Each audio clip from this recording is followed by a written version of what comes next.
l'information, c'est aussi un produit commercial. C'est un produit qui est vendu.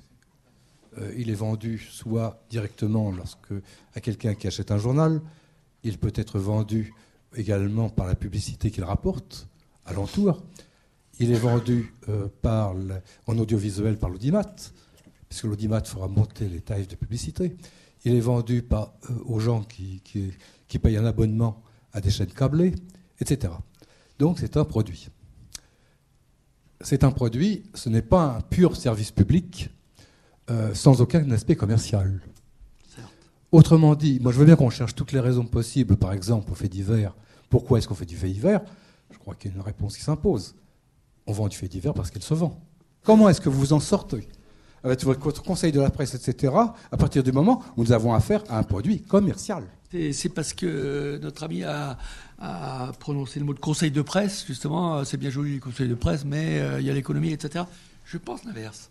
C'est-à-dire que je crois que la restauration d'une bonne santé économique pour tout un tas de médias passe par une meilleure qualité de l'information, par un meilleur rapport avec le public.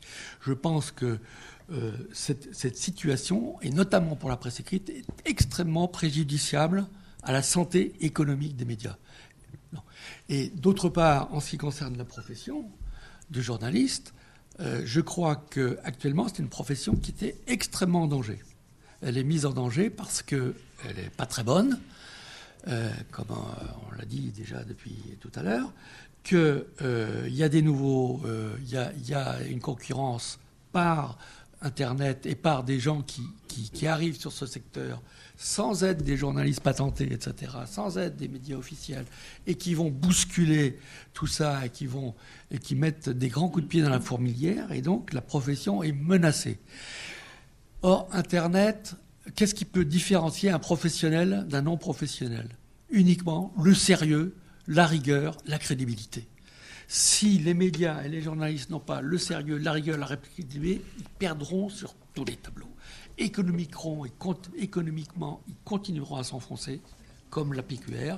La PQR, qui, je dis en passant, ne fait pas beaucoup d'efforts quant au contenu pour se renouveler depuis 30 ans, alors que toc, ça baisse sans arrêt. Et quand vous parlez de commercial, moi j'ai été étonné que quasiment tout le monde proteste quand Sarkozy a supprimé à moitié la publicité sur le service public. Je m'étonne aussi qu'apparemment il est question maintenant de ne pas continuer l'application de la loi qui prévoit la suppression totale de la publicité. Je m'étonne aussi quand les hommes politiques, de droite comme de gauche, ne veulent surtout pas augmenter la redevance audiovisuelle. Donc on ne peut pas faire de la télévision sans argent, c'est bien évident. Donc comme l'argent il en faut, il faut bien la trouver quelque part. Donc si ce n'est pas les citoyens, si ce n'est pas par les impôts, tout ce qu'on veut, c'est par la publicité. Donc, on tombe dans le phénomène commercial. Et moi, ce qui me frappe, avant d'être médiateur dans une autre vie, quand je faisais une émission, alors que les jeunes gens là, n'écoutent plus, ça s'appelait C'est la vie. Au début, on présentait ça avec Noël Mamère, puis après, comme Noël Mamère est parti, je l'ai remplacé. De C'est la vie, on avait un ton tout à fait libre. On pouvait s'attaquer aux intérêts économiques, y compris à des amis du gouvernement de l'époque. C'est inimaginable actuellement, je pourrais confirmer, qu'il puisse avoir ce type de rapport. On fait les émissions, y compris dans le service public. Alors, je parle peut-être plus pour national que régional, parce que en plus je ne connais pas le régional, enfin pas très bien. Dans le national, on fait des émissions en fonction de la ménagère de moins de 50 ans. Et la ménagère de moins de 50 ans, qui elle intéresse pas les jeunes, parce qu'elle a plus de 50 ans, pas les hommes de plus de 50 ans, parce qu'ils sont déjà, donc elle intéresse que les publicitaires. Donc ça, c'est vrai qu'il y a cette pression de la publicité, du commerce, du marché des intérêts économiques qui est très forte. Et à mon avis, un des seuls moyens de s'en sortir pour le service public, le privé, c'est le privé, c'est de supprimer la publicité et d'augmenter la redevance.